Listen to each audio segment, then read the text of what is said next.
Oh, look at this. Packed room. Happy New Year, everybody. Happy New Year. It's so good to see everyone. Welcome back. 2024, here we come. And with that, we are just 16 days away from parts of the government shutting down. 16 days away. 16. Instead of doing their jobs, House Republicans left Washington in the middle of December, and they're not back until next week. The American people want Congress to work with the president to take care and work on real issues that matter in their lives. That's what the American people want to see. But instead of entering this year with a new approach to deliver for the American people, House Republicans are prioritizing baseless impeachment stunts. In fact, earlier today, House Republicans said, and I quote, "We'll shut the government down. We control the money." It's been 13 weeks since the first government funding deadline and more than 6 weeks since they kicked the can down the road for a second time. It's time for House Republicans to get serious, do their jobs, and deliver for the American people. It shouldn't be hard to fund the government. It is truly their basic duty, so they should get to work. And now we're joined, as you see, by my colleague, Admiral John Kirby, who is here to discuss the recent attacks by the Houthis and the developments in the Middle East. We haven't seen you all in a while, so I know he's going to do a little bit of a laydown. Admiral, the podium is yours. Afternoon, everybody. As Karine said, it's been a little bit of a while here since we've had a chance to talk, so I just wanted to give you a laydown of where things stand in the Middle East over the holidays. The President received regular updates from his National Security Advisor, Mr. Sullivan, as well as the National Security Team. And as you all know, he had the chance to speak again with Prime Minister Netanyahu yesterday. Mr. Sullivan held a phone call with Israel's Minister of Strategic Affairs, Ron Dermer, where they discussed ongoing Israeli military operations and ongoing efforts to see if we can't secure the release of the remaining hostages. The United States remains focused on working with a range of partners to help Israel defend itself, to surge humanitarian assistance to civilians in Gaza, and of course to defend our national security interests in the region. That most certainly includes protecting the free flow of international commerce in the Red Sea. Now, to accomplish these goals, we have established and will continue to maintain a significant force presence in the Middle East. This includes an aircraft carrier strike group centered around the USS Dwight D. Eisenhower with its embarked air wing of some 80 aircraft, as well as an amphibious ready group with its embarked 26th Marine Expeditionary Unit. That amphibious ready group, led by the assault ship USS Bataan, was moved into the eastern Mediterranean in recent days, coinciding with the departure of the aircraft carrier Gerald R. Ford. Now, between the Bataan and the two other ships of her group, the USS Mesa Verde and the USS Carter Hall, this consolidates in that part of the Mediterranean more than 4,000 sailors and Marines and more than 50 aircraft. An amphibious ready group with an embarked Marine Expeditionary Unit is capable of a wide range of operations, and because it is sea-based, remains a highly flexible option to any commander-in-chief when it comes to the potential use of force. These ships and their Marines are augmented by 3 additional squadrons of fighter and attack aircraft that are based ashore, and additional highly capable warships at sea, including a number of destroyers that are specifically designed for ballistic missile defense. Some of those warships are operating in the Red Sea, where they, alongside the ship's aircraft and capabilities of more than 20 other nations, continue to counter Houthi attacks on civilian maritime shipping. You've all seen in the last couple of days what these ships have been able to do in terms of knocking things out of the sky. All told, these U.S. and coalition ships and aircraft contribute to an impressive air and missile defense capability, as well as robust intelligence, surveillance, and reconnaissance capabilities, not to mention offensive and defensive military power. As the President has made clear, the United States does not seek conflict with any nation or actor in the Middle East, nor do we want to see the war between Israel and Hamas widen in the region. But neither will we shrink from the task of defending ourselves, our interests, our partners, or the free flow of international commerce. That's why, earlier today, we released a joint statement alongside 11 countries condemning Houthi attacks on commercial vessels in the Red Sea, one of the world's most critical waterways, and reiterating that these attacks must cease immediately. And just after we released that statement, Singapore came on board. So now there's 13 nations that have signed up to that statement. As we've made clear, these actions directly threaten freedom of navigation and global trade, and they put innocent lives at risk.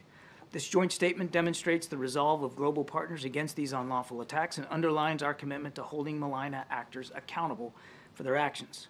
Lastly, as you've seen, now in addition to this release, well, I think that's it. We'll take questions, sorry. Thank you. I wanted to ask about Iran. Does the United States have any idea who might be behind the bombings there today? And secondly, does the U.S. think the killing of the Hamas leader in Beirut has significantly changed the strength of Hamas? So on your first question, we aren't at a point now where we have a lot of great detail on this bombing. Certainly our hearts go out to all the innocent victims and their family members who are obviously, their lives are going to be forever changed by this. But we don't have any more detail in terms of how it happened or who might be responsible for it.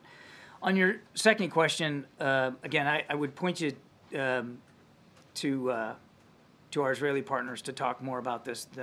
We're again not in a position to confirm the specific reports. I would just tell you that al-Huri was a noted, designated global terrorist, and if he is in fact dead, nobody should be shedding a tear over his loss. I know you said you don't have any great detail on who was responsible, but can you rule out that Israel had anything to do with this? We have no indication at this time at all that Israel was involved in any way whatsoever. No indication, but just to be clear, you don't think, did they support or assist in some other way? I'm not going to speak for another nation. I would just tell you that we have no indication that Israel was in any way involved in this. And given that this was the Soleimani anniversary, did you have any intelligence that something was being planned for this day? We certainly had no indications that there would be some sort of violence surrounding the anniversary of his death. Just to follow up on the Lebanon issue, is there any concern that that particular strike might expand the conflict regionally?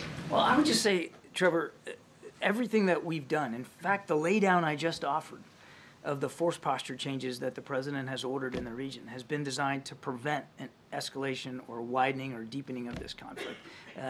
As we've said before, we don't want to see it widen beyond Israel and Hamas, and again, we're going to keep working with partners in the region to prevent that from happening. Okay, and then on the Red Sea, you mentioned that joint statement that came out today and that Singapore has added their names to that as well. Yeah. But that is just, 13 countries total. That's smaller than the 44 that issued a statement in December. And, countries that you would think would be on that list, like France, are not. Is there a reason why that's not a broader group of countries that signed on? I mean, first of all, 13 other nations signing up to language like that, or 13 total nations, 12 others than us, I think is significant. Other nations can speak for themselves about their decision-making with respect to signing on to public statements. There are, as you know, many nations that are assisting us in Operation Prosperity Guardian in the Red Sea that don't want to be public, that are contributing capabilities, but they don't want it public. So I think you're seeing an increasing number of nations around the world, particularly as commerce in the Red Sea gets affected. And shipping companies are making difficult decisions about whether to transit the Red Sea and the impact that it's beginning to have on global commerce. Countries are more and more becoming aware of this increasing threat to the free flow of commerce in the Red Sea by the Houthis, and are increasingly being willing to express their discomfort with that. John, thanks so much. Is it the White House's view that the elimination of Hamas is an attainable goal? What we've said before is, well, first of all, the Israelis should speak to their military goals.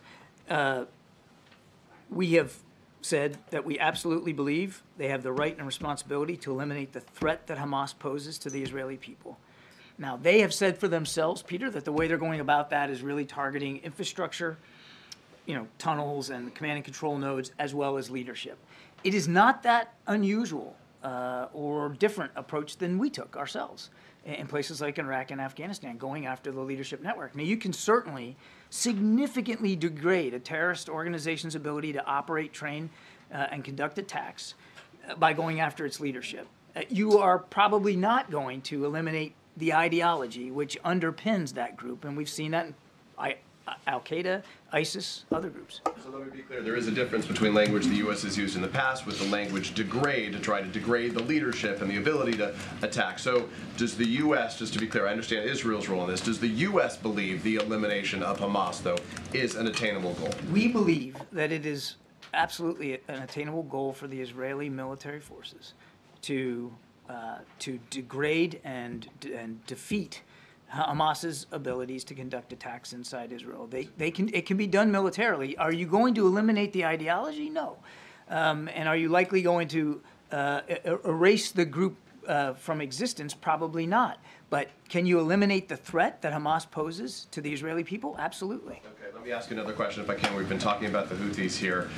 We heard from Maersk and some of these other companies that obviously the Danish shipping giant that paused its operations in the Gulf of Aden and in the Red Sea. A lot of other shipping companies are either pausing or rerouting right now. How concerned is the United States that these shipping companies may be pausing or trying to find other routes or revisiting that region altogether right now, given the impact it could have on the United States in terms of supply chain, inflation, whatever else? Well, if we weren't concerned, we wouldn't have stood up an operation in the Red Sea now consisting of more than 20 nations to try to protect that commerce. The Red Sea is a vital waterway. A significant amount of global trade flows through that Red Sea, and by forcing nations to go around the Cape of Good Hope, I mean, you're adding weeks and weeks onto voyages, and untold resources now, expenses have to be applied in order to do that. Plus, it's just a more dangerous journey.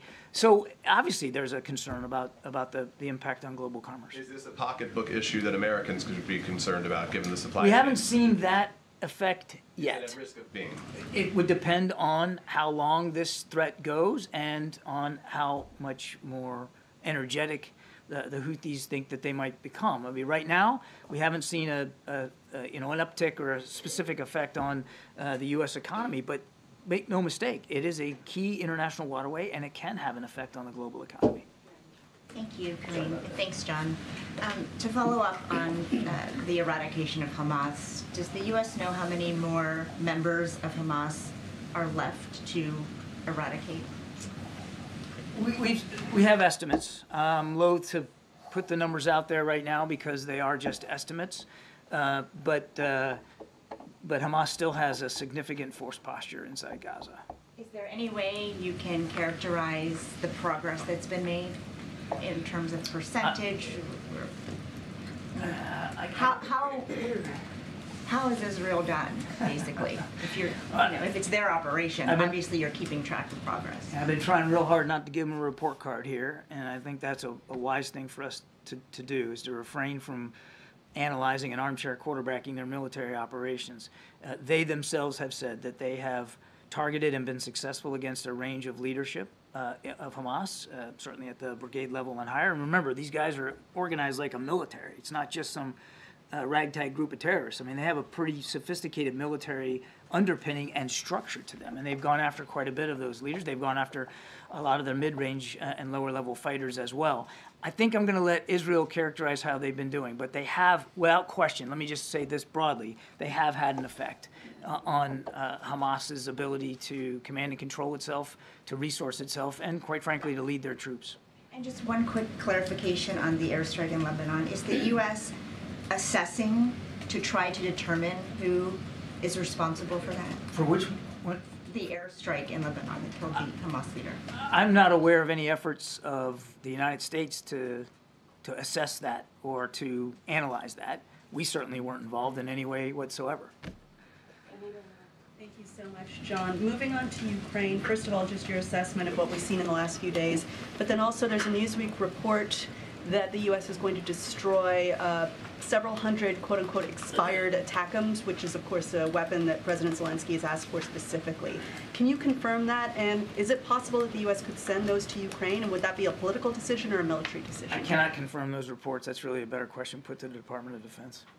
How about a lay of the land in the last few days, where we are? I mean, look, just broadly speaking, in the last 48 to 72 hours, You all seen that Russia continues to launch drone and missile attacks, including ballistic missile attacks, on targets inside Ukraine, to include not only military targets in Ukraine, but civilian targets in Ukraine, to continue to try to weaponize winter, to go after their infrastructure.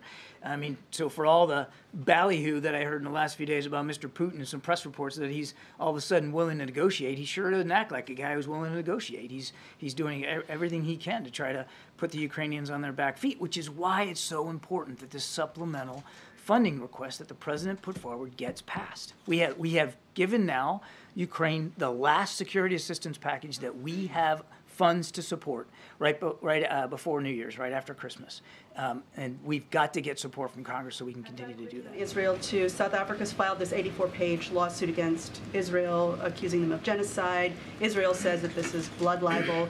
Does Washington agree?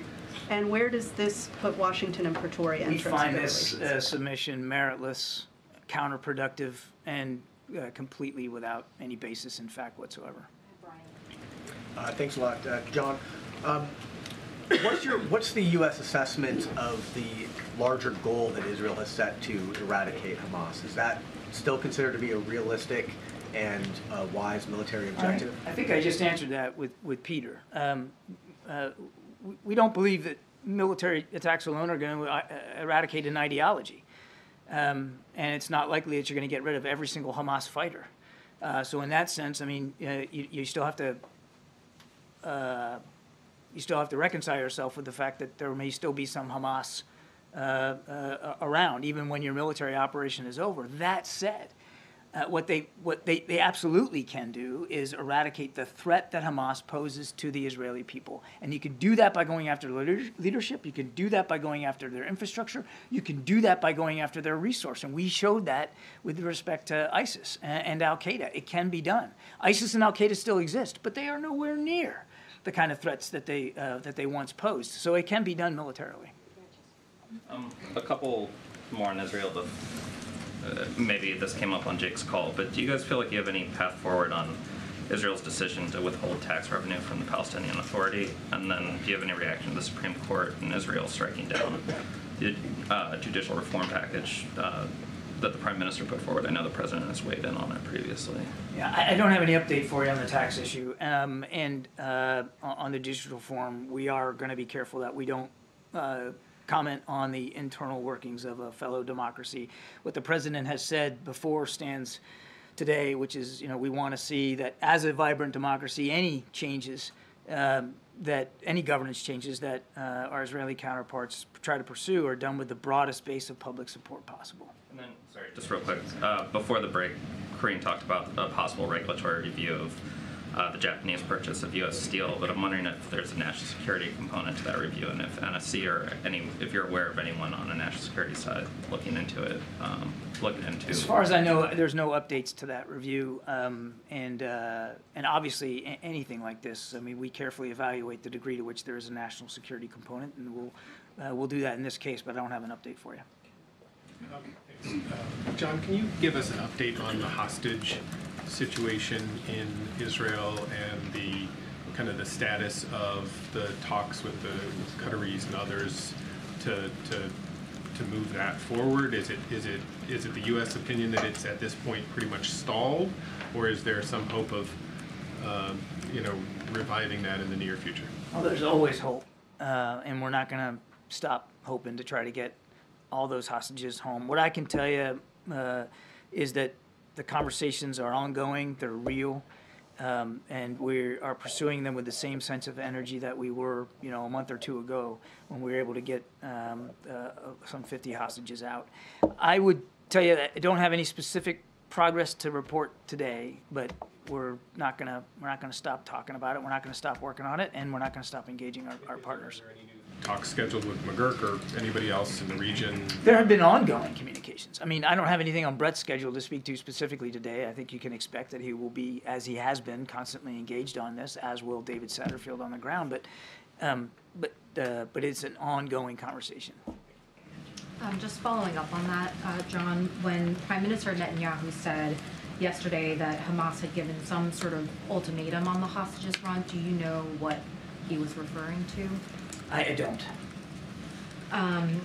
On a separate topic, I wonder what you made of Hassan Nasrallah's speech today. We are not scared of war.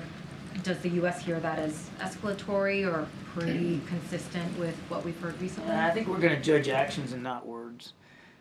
We haven't seen Hezbollah jump in with both feet to come to Hamas's aid and assistance. We continue to message privately and, of course, publicly with y'all that we don't want to see this conflict widen. We don't want to see a second front opened on the north. We don't think that's good for the region, certainly not good for the Israeli people, and we're going to continue to deliver that message. On migration, Denver's mayor this weekend told CBS that his city needs arriving Venezuelan migrants to have the ability to work. Is the administration open to extending temporary protective status for Venezuelans who arrived after that July 31st date that you all set? I don't have an update for you on that. You probably should talk to Secretary Mayorkas and his team at DHS, but that's not something I would have an update for. Thanks, Karine. John, you mentioned the last aid package for Ukraine. If there's no deal with Congress, what happens once that's exhausted? I mean, will shipments of weapons just stop? They'd have to.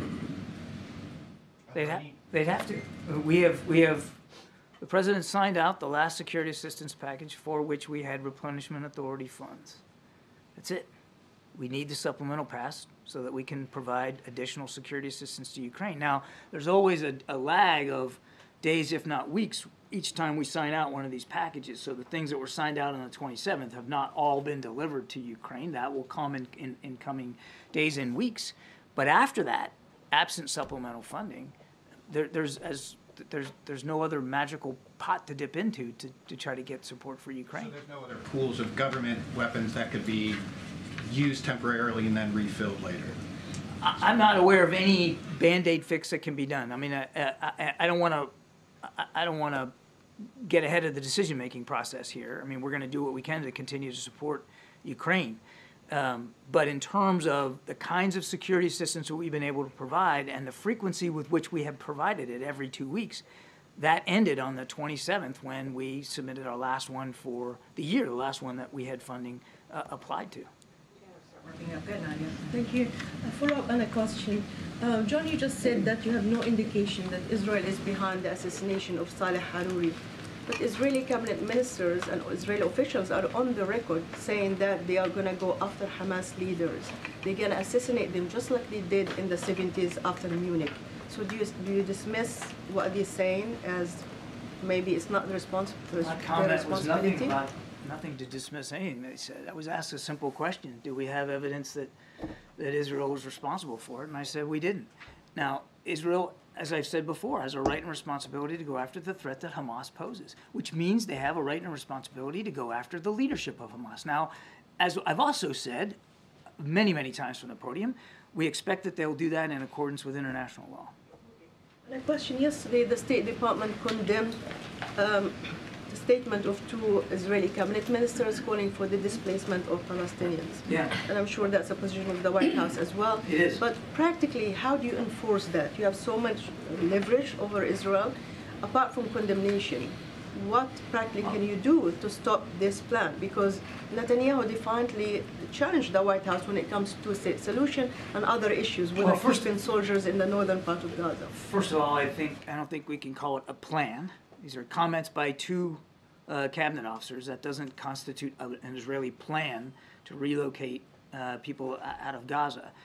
So I don't think we should get ahead of where we are right now. And you're right, that statement does speak for the United States government and for this administration in terms of our complete refusal and rebuke of any forced displacement outside of Gaza of any Palestinians. We have made that clear to our Israeli counterparts in private sessions. We certainly have made that publicly, and that's not going to change. Thank you, Karine. Admiral, back to Ukraine for a minute. It was well chronicled earlier in the war the heavy losses the Russian military took in terms of equipment, firepower, and such. In the wake of this recent barrage, though, launched on these Ukrainian cities, what is the current U.S. assessment of just what the Russian military's currently capabilities? Interesting that they have to keep reaching out to other countries to shore up their inventory of artillery shells and missiles and, of course, drones. A lot of these drones that were launched in the last 72 hours were Iranian-made or Iranian-designed drones. We know that this war has had an impact on Mr. Putin's war-making capability, particularly when it comes to munitions, artillery, drones, missiles. We also know that he still has a sizable amount of his Air Force available to him, a sizable amount of his ground mechanized capability available to him. And of course, while his Navy has been challenged in the Black Sea, it's really only been the Black Sea fleet that has been affected. He also has an advantage in manpower because Russia is just a bigger country. And he doesn't have to, unlike President Zelensky, he doesn't have to answer to the Russian people about mobilizations and you know, taking prisoners out of jail cells and putting them on the battlefront. He has gone through an enormous amount of manpower in the last 2 years of war, and we know that he's going to continue to try to throw manpower at it. All that said, Jonathan, that's on the plus side of the ledger for him. On the negative side of the ledger, command and control in the Russian army is still abysmal. Morale, leadership, absolutely at the dirt floor. They are still heavily reliant on long-range kind of strikes because they got that available to them. When they engage the Ukrainian forces on the ground, they're not having much success. For this so-called ballyhooed counteroffensive that they were going to launch themselves, they've really achieved nothing in recent weeks and months. This is a military that still has not really learned the lessons that you would think a modern military would learn after 2 years of war. In the back, way in the back. In the back.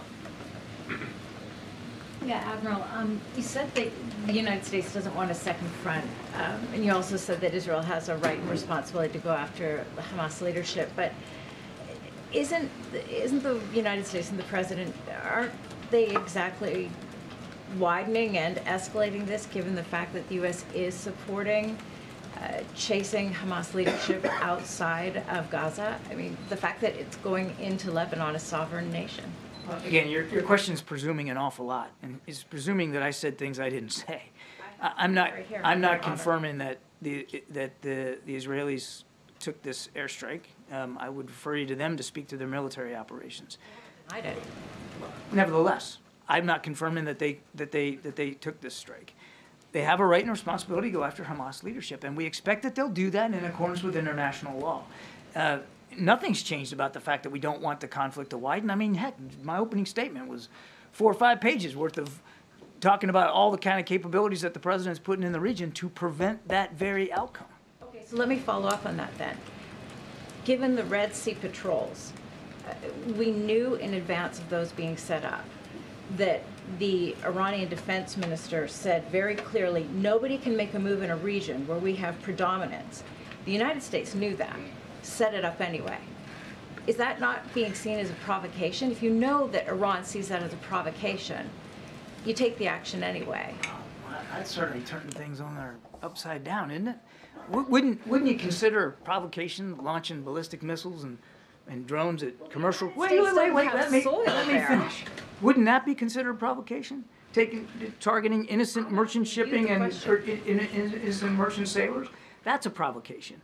What we're doing, what Prosperity Garden is all about, and go on web, you can look at it, it's a defensive posture. It's a coalition of the willing of maritime nations coming together to try to protect international shipping that affects the global economy. Escalation, because in turn what has happened is, so you're denying then that there has been an escalation since the Red Sea patrol? I totally disagree with the premise of your question.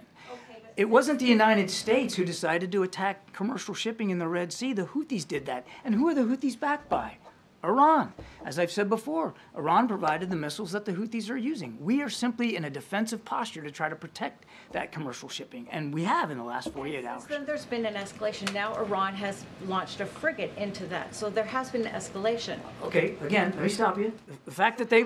I ask you again, has the United States' actions supported an escalation as a result? No.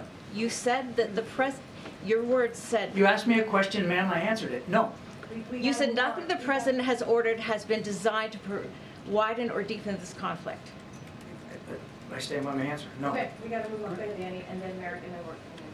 Thanks, Kim. Thanks, Admiral. Just on the, you mentioned a recent call with Netanyahu.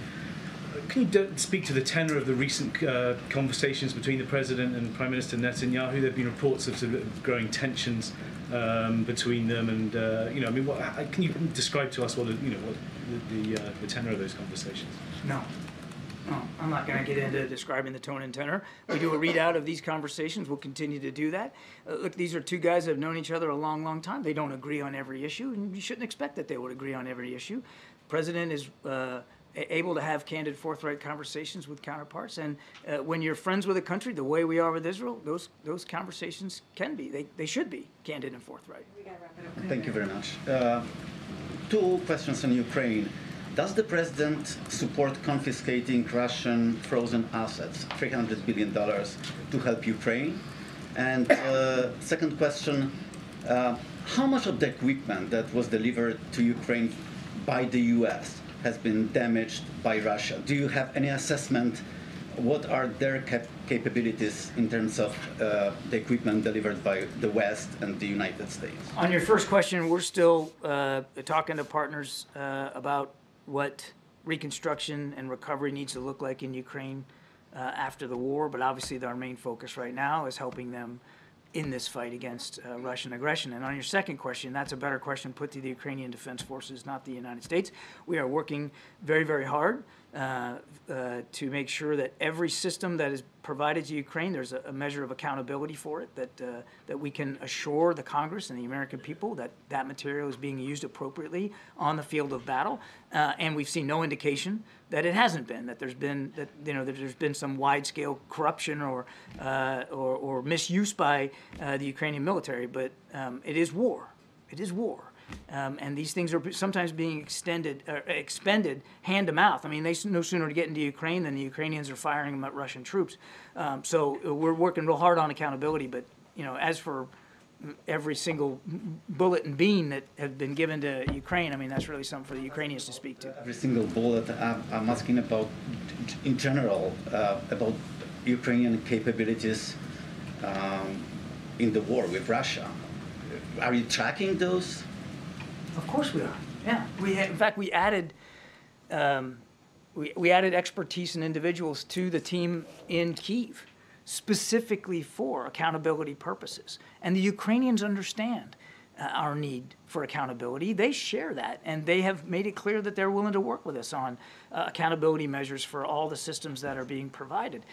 I would just tell you, broadly speaking, without speaking to every single artillery shell, the kinds of material we give Ukraine is given to them with thoughtful deliberation based on what they say they need in the moment and in coming weeks. And we've seen that with every package that we've delivered.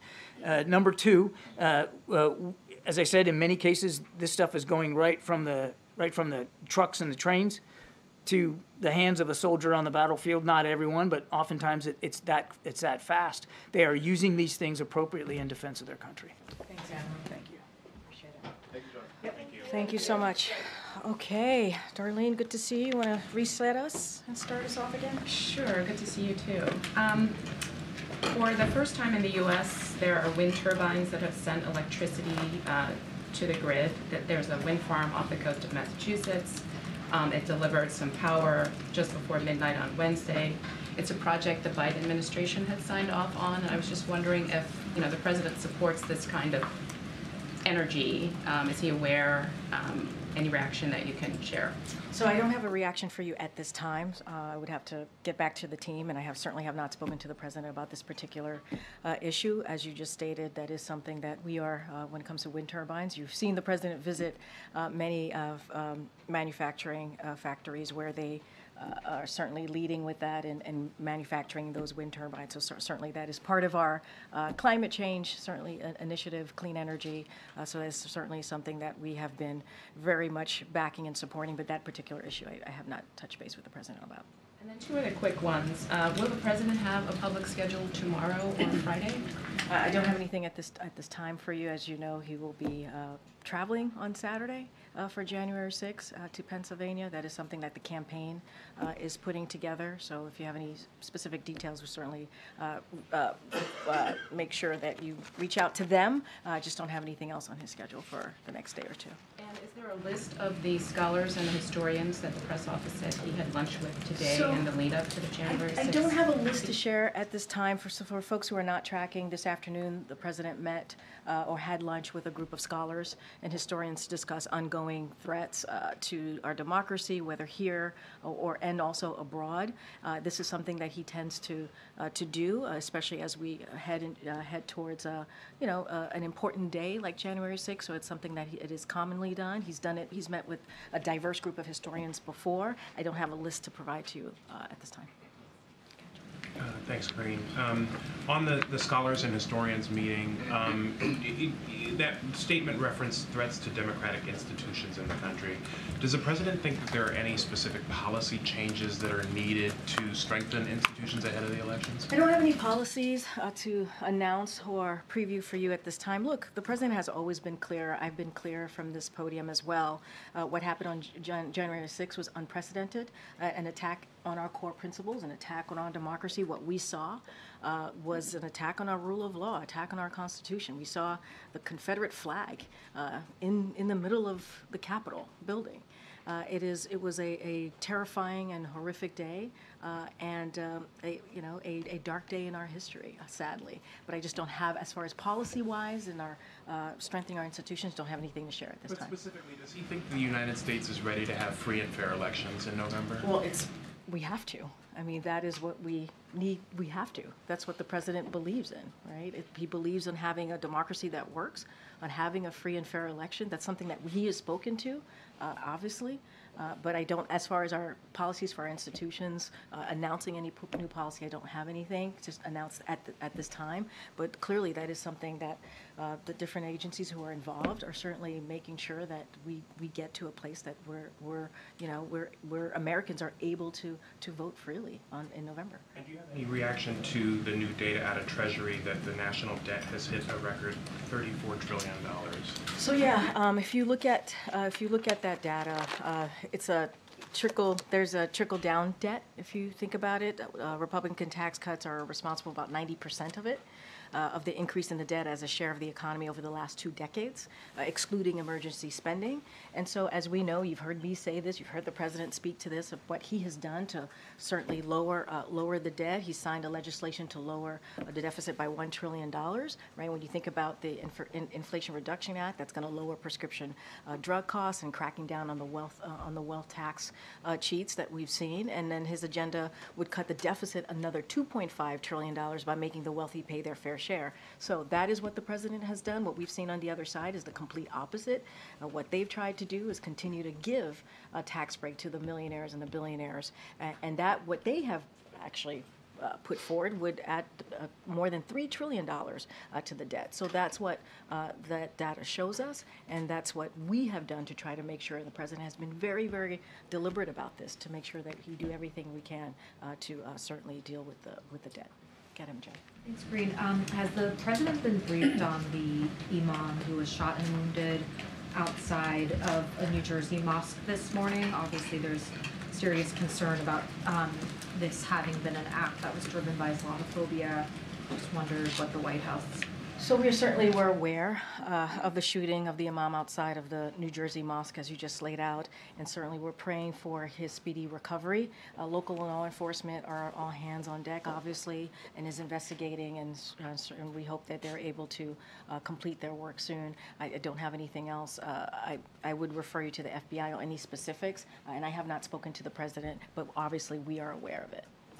And just given that this is the first briefing of the new calendar year, is there a way in which you could sum up sort of what the president's top priorities are as we head into a new year, particularly given that this is the last year of his first term? So look, the way that we see the president's, even the president's first 3 years, he's done more in the first 3 years than presidents have done in the first 2 terms, or their first 2 terms, in their 2 terms of their presidency. And that is, if you think about historic pieces of legislation, whether it's infrastructure, whether it's Ships and Science Act, whether it is, is it the Inflation Reduction Act, as I just mentioned, which is historic in nature, as we talk about clean energy and lowering prescription drugs, that is incredibly important. And what we need to do, and what the president wants to focus on, is implementing those, right? Continuing to implement those really key important legislation. That's what you're going to see the president do. Last year in his State of the Union, you heard the president speak to finishing the job, and so that is something that he wants to continue to do, right? Whether it's making sure we have veterans, making sure that unity agenda that he talked about, making sure that we're focusing on our veterans, focusing on getting fentanyl off the street, focusing on how do we deal with cancer. Those are the things that the president's going to continue to talk about. And one of the very important things in the Inflation Reduction Act is that insulin cap at $35 for adults. He wants to make sure that happens for all Americans. So there's a lot to work on. We saw the data coming out of 2023 on the economy and where the economy is headed and how Bidenomics we believe is working because of that data. And so there's still a lot of work to do, and that's what you're going to see from this president. Is the emphasis heavily on implementation as opposed to there being other pieces of legislation that the White House is hopeful? I mean, look, I think when he talks about the unity agenda, there's more things to be done, right? There's more work to be done that continues on the historic, I think the historic first term that the president has had. So certainly there are more things to be done, but implementing those historic pieces of legislation is important as well. Secretary Mayorkas has obviously been up on the Hill negotiating this deal, trying to hammer out something on the border, but at the same time the House is formally beginning impeachment proceedings against him. Do you have any concern that this will complicate a deal? It could hurt negotiations, especially as we're up against the clock here? So I kind of addressed this at the top, how baseless it is and how they're wasting their time on impeachment proceedings that make no sense. And that's not what the American people want them to focus on. And that's certainly, we see that from House Republicans, obviously, and it's a political stunt. It's baseless. It's purely baseless. And instead of coming together to deal with potentially what's going to happen on January 19th, a shutdown, instead of dealing with that and really keeping to their word of that bipartisan agreement that the president did and made back in 2023 and keeping that deal, 2/3 of House Republicans voted for that. We saw bipartisan support in the Senate. And what they're doing is they're not doing their job. They're focusing on something that Americans do not want to see. They want us to deliver on things that matter to them. But regardless of that, are you concerned that the fact that they are taking this action, even if you disagree with it, that it's going to make this more difficult, that it's going to complicate all of this? We think it's baseless, and we think it's a waste of time, and we think it's not the focus that they should have. That's not the focus that Americans want them to have. And so, look, we were able to come together when you think about the budget, when you think about where we're headed potentially on the 19th, to come with a bipartisan agreement to keep the government open. That was done in a bipartisan way. 2/3 of House Republicans voted for that. So we could get this done. They agreed on it. But yet they want to focus on something that is not going to keep the government open, that's for sure. Okay, Karine. Last night the president said that he needed more money to protect the U.S. southern border. Give me the money. Does he think it's a lack of money, a lack of funding that has led to the current situation at the border? I mean, look, it's certainly there's a reason. Let me step back for a second. If you look at the national security supplemental that the president put forward, he put border security in there, right? Because he believes in order to get the work done at the border, we need more resources. DHS needs more resources. Our Border Patrol agents need more resources. We need more immigration judges. We need more resources to get this done. We need the technology at the border to deal with what's going on with migrants at the border. And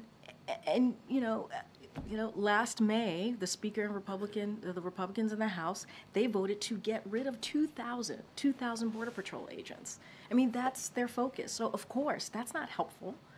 So we need the resources to actually do the work, and they keep getting in the way. House Republicans keep getting in the way of doing the work to deal with what we're seeing at the border. So they're obstructing. House Republicans are obstructing. That's what they're doing right now. But does the president believe it's just a money issue, or does he think that the policies have to change? Well, I would remind you, Weijia, on the first day of his administration, he put forth a comprehensive immigration policy, legislation, and he presented that to Congress. And he did that because he understands that the immigration process or the system has been broken for decades. So obviously, we need to change policy and work on policy to deal with a broken system. So it's both. It is, and that's what you've been seeing from the Senate side. Both Republicans and Democrats have been talking and negotiating for the past couple of weeks on how to deal with the border situation, border security, and it's been a policy conversation and a funding conversation. So it's both. And does he have any New Year's resolutions? I don't have the president's New Year's resolution. I think what I will say is that the president wants to continue doing the job that he has said that he's going to do on behalf of the American people. That's what we've seen him do the last 3 years. I've talked about the historic piece of legislation that's actually going to deal with health care, going to deal with veterans' health, right? Going to deal with clean energy and climate change, going to deal with key issues that matter to the American people, Bidenomics, making sure that the economy works for all, we're building the middle class. Those are the things that the president's going to focus on. Go ahead, Justin. Two quick ones. The first, after the plane crash in Japan, I'm wondering both has the administration offered any support or is it working on the investigation of the crash, and has it prompted any review, especially of sort of tarmac safety procedures? Let me just first say, Justin, our hearts go out to the families of the Japanese service members who lost their lives in this terrible accident. So we're glad that the passengers and obviously the crew members were able to get out on the commercial flight, was able to get out safely. That is incredibly important. Any specifics on any questions about investigations, that was something for the government of Japan to speak to. The resignation yesterday of Harvard's president seemed to generate a lot of conversation. I know the president, or you, weighed in after her testimony on Capitol Hill, but I'm wondering if you have a reaction. So, look, I know there's been a lot of coverage of this, and so I want to be very mindful and careful, and I've said this before, when it comes to either private institutions or colleges and universities, we're not going to comment. We're not going to comment on any personal decision that's been made. And I want to, as you asked, because you asked me our comments from here and what we said from here, we believe that this is a moment for leaders to have moral clarity. That we believe that is incredibly important at this time to have moral clarity, and look, any calls for genocide are monstrous and they're antithetical. There should not be a place for that in this country, and we're always going to call out hate, and we're always going to be very, very clear about that.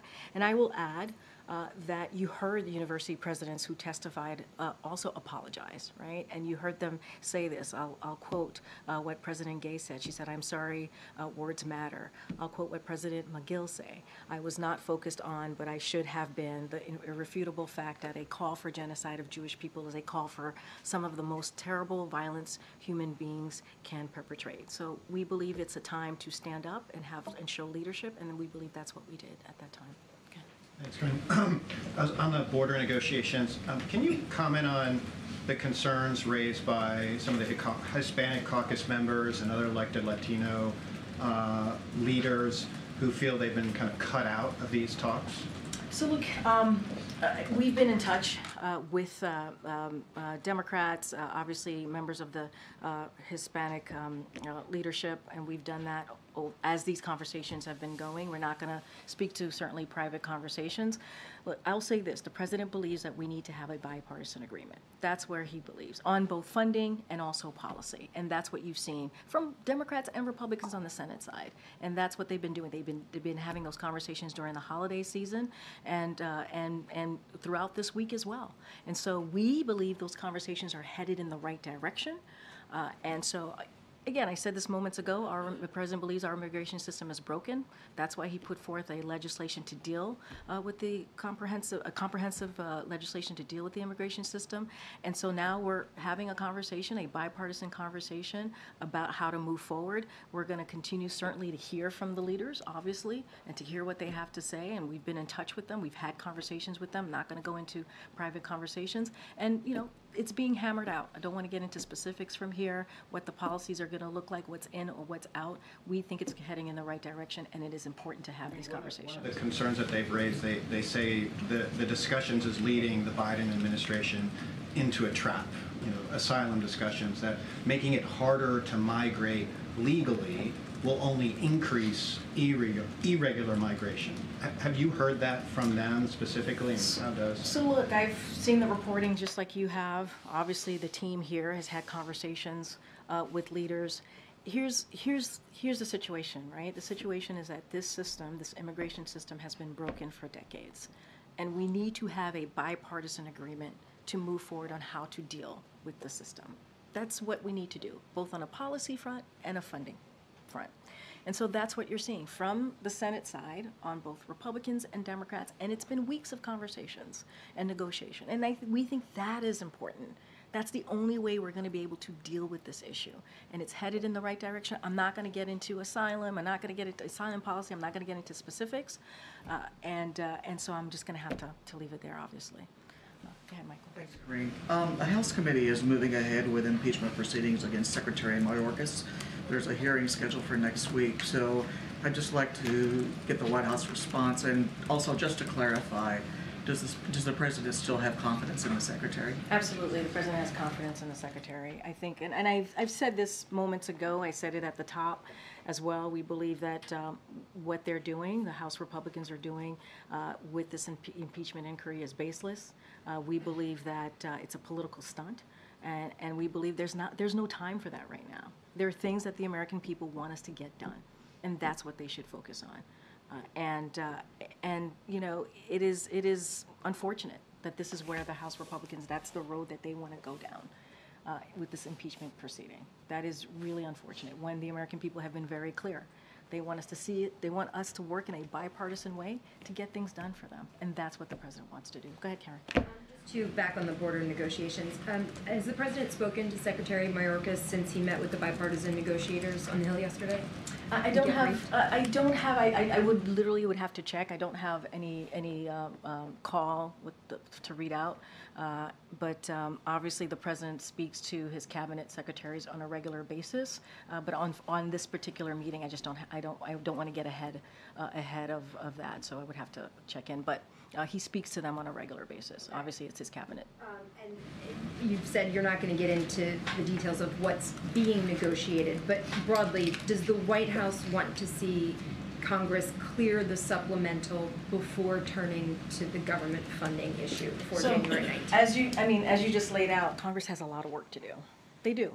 The supplemental, the reason that we put forward a supplemental, they are emergency requests that we believe are incredibly important and that needs to be dealt with on behalf of the American people. So obviously, those are important. Those are emergency requests that the president asked for. So critical, very critical to the American people. And, you know, their basic job for for Congress more broadly, is to keep the government open. That's their basic duty, is to keep the government open. And all they're doing is dealing with a bipartisan agreement that the president made with Congress, right? It's something, again, I'm going to repeat myself here, something that 2/3 of House Republicans voted for, something that we saw come out of the Senate in a bipartisan posture. And so they have a lot to deal with. They have a lot to deal with, and they should just do their job.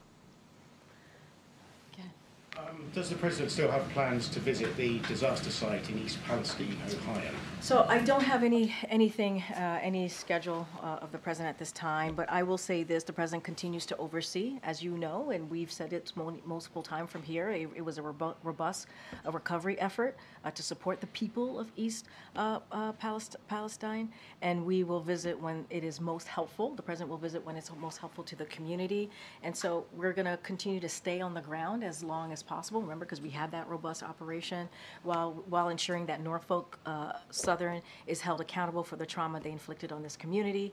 But in the meantime, this is another thing. I was just asked about Congress, the supplemental and the budget. This is another thing that we want Congress to act on. It is important that they do their part to enhance rail safety.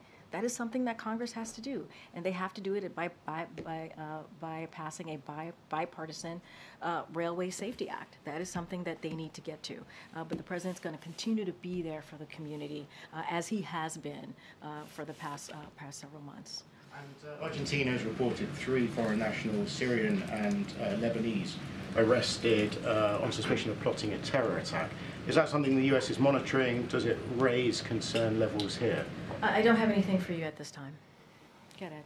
Federal debt, I want to ask you about. So I heard you blame the Republicans for the federal debt, but President Biden has been in office for 35 months, and over the past 3 months, the U.S. has added $10 billion per day to the federal debt. So, and that's not turning around. So is there a discussion here about cutting spending then? Republican tax cuts are responsible for 90%. 90% of the increase in the debt. 90%. That is something that Republicans are responsible for. What the president has done, and you've heard us talk about it, I just talked about this, he's put forth legislation like lowering the deficit by $1 trillion.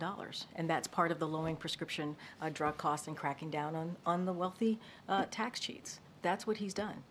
You know, $1.5 trillion, again, another way to lower the deficit, and that is through wasteful spending on special interests like Big Pharma. The president beat Big Pharma. That's what he was able to do last year because of the policies that he has put forth. And meanwhile, yeah, you know what? The GOP, or congressional Republicans, what they want to do is they want to continue with their Maganomics. What they've proposed will add $3 trillion to the debt. That's the numbers. You're a data guy. That's the numbers. That's what we have seen. Real quick, also on the border, the vice president is in Los Angeles. I'm sorry, went to Los Angeles to Las Vegas today, and the House Speaker is along the border. Does the president still have confidence that the vice president can get to the root causes of the migration to stop the flow? The president sees the vice president as a partner. She's a partner with him on all of the successes that we have seen, what we've been able to do the first term in this administration, the first 3 years of this administration. I just listed out historic pieces of legislation that we've been able to get done, whether it's lowering prescription drugs, whether it's dealing with veterans care, whether it's dealing with climate change, whether it's Bidenomics dealing with the economy. That is something that he has done in partnership with the vice president. So he has all confidence in her and will continue to do so. He has confidence in the vice president. I answered your question. Go ahead. With the additional indictment of Senator Menendez, does the president think the senator should resign? That's up to him. That's a decision that he needs to make. And obviously it's a serious matter. And he thinks it was the right thing that he stepped down as chairmanship. As anything else to your question, that's something for the senator to decide on. Broadly, though, does the president trust the senator? And has the senator been cut off by the White House, like communications? I'm not going to get into any private discussions here at the White House, but that is something, as it relates to him resigning, that is something that the senator has to deal with. Go ahead. You mentioned the immigration proposal that the president put forward a few times. Are there any pieces of it that the president is now pushing for in these border talks? I'm not going to get into negotiations from here. Why is he not actively pushing for any parts of it? I didn't say he wasn't. I'm just saying I'm not negotiating from here. Okay. Thank you, Karine. A couple weeks ago, you had said what we're seeing at the border isn't unusual, but in the month of December, there were more than 302,000 migrant encounters, the highest total for a single month ever reported. So does the administration concede that what we're seeing now is unusual? What I said was, to be exact, is that what we're seeing at the U.S. is ebbs and flows in how many migrants arrive at the border. It's something that happens every year. It ebbs and flows. And it's fueled by efforts of smugglers to encourage irregular migration. And I will add, since May 12th, DHS has removed folks who have been here illegally, who were not here on a legal basis, about 460,000 people that they've been able to remove. That's what I said. Every year we see an ebbs and flow, and that's what we're seeing at this time, and which is caused by misinformation and disinformation from smugglers. Well, ICE reported that they only deported 142,000 in all of fiscal year 2023. December had more than double that cross in just a single month. So how is that really a measurable consequence? Since May 12th, DHS has been able to remove and return over 460,000 individuals who did not have a legal basis to be here. That's what DHS has been able to do since May 12th. And I will remind you, that just last week we had Homeland Security Advisor Sherwood Randall and Secretaries Biden and Mayorkas meet with the Mexican government just last week, and it was a productive conversation. And we believe that the President of Mexico has taken significant enforcement actions, and we are starting to see the results. And so a lot of this is diplomacy, right? A lot of it is having diplomacy. A lot of it is enforcement I mean, I just laid out how last May, while DHS was starting to remove folks who were not here on a legal basis, you had House Republicans voting to get rid of 2,000 Border Patrol agents. That's what they were doing. So we're trying to deal with the issue, and we get it. It ebbs and flows every year. We get it. We understand what's happening at the border. That's why there's negotiations happening on the Senate side with Republicans and Democrats to deal with this issue. Dealing with the issue as the administration's also fighting to keep up, to remove razor wire along the border that is intended to keep, this surge lowered. To keep people out from crossing illegally. Governor Abbott's razor wire does not prevent. It does not prevent non-citizens from unlawfully crossing. That's not what it does. If anything, it puts at risk, it puts the lives of the Border Patrol at risk. It puts them in danger. That's what the razor wire does. And that's what the Governor Abbott is doing. Again, a political stunt that doesn't actually fix the problem and puts Border Patrol agents fixing it right now. Well, I just hope, but I mean, sure, a temporary solution, obviously. But I guess the reason that I'm coming Jackie, to it from this perspective is because it puts Border Patrol, it puts them in a difficult position, right? I hear you. But when you're talking about the impeachment proceeding, for instance, as baseless, and you have, Democrats calling on the administration to do more. You had the mayor of Denver today saying that Denver has become the highest city per capita for migrant recipients in the country. You've had mayors in New York and Chicago begging for more federal help, saying that the administration is not answering them. And then you have Texas saying that they've had to take measures into their own hands because the administration isn't enforcing existing laws on the books. The numbers keep going up. You have, records being shattered every month. A population bigger than the size of Seattle coming in since October. And I understand where you're coming from, but in the meantime, when there's really not been any progress, and you always talked about how this has been an issue for decades, what is the administration doing right now to actually improve the crisis at the border? We have House Republicans that's literally blocking the president's effort to do something. That's what they're doing. They're playing political games. They're doing political stunts. Literally, House Republicans themselves voted to decrease the amount of Border Patrol agents by 2,000. They're getting in the way and they don't want to help. But we are glad that we are working with Senate Republicans and Democrats in a bipartisan way to come up with a bipartisan agreement to deal with the border security. That's what we're seeing. Those negotiations have been going on. They're continuing this week, and we really do hope that we come to a place where we can talk about a bipartisan agreement where we can deal with the funding and the policy. And House Republicans are getting in the way. That's what they want to focus on. That's where they see there could be the most effective, and that's not what we believe. That's not what the American people want. Go ahead, Peter.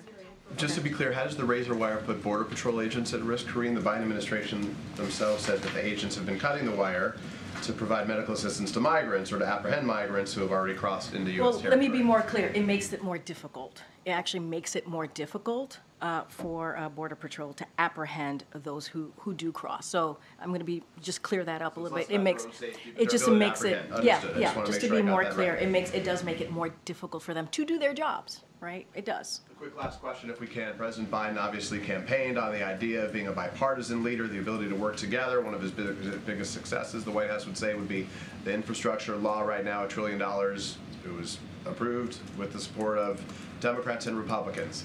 Right now, there's a new Republican House Speaker. President Biden hasn't had a one-on-one meeting with him yet. Many weeks have now passed. Is there any indication when that would happen, and what's precluding the president from saying, Speaker Johnson, come to the White House, let's sit down and talk about this? So here's what I'll say to that. You have Speaker Johnson, who has been very clear where he stands on the border, right? Who has continues with the House Republicans to make this a political issue and to move forward with political stunts, and has blocked any efforts for the president to deal with the border. That's what we've seen. That is what we've seen from the speaker. Now, the president has been able, with his team, right, to have a bipartisan conversation and negotiation with senators, Republicans and Democrats. That is a good thing. That is a good thing. We think those negotiations are headed in the right way as we talk about border security. And, you know, we are hopeful. We are hopeful that we'll come to a place that we are dealing with an issue that Americans really care about. And that's where we are, Peter. No that is plans where. are being made for the two sides to meet. I don't have anything to read out to you, but that is the playing field that we're seeing right now. That is. Thanks, everybody. I'll see you tomorrow.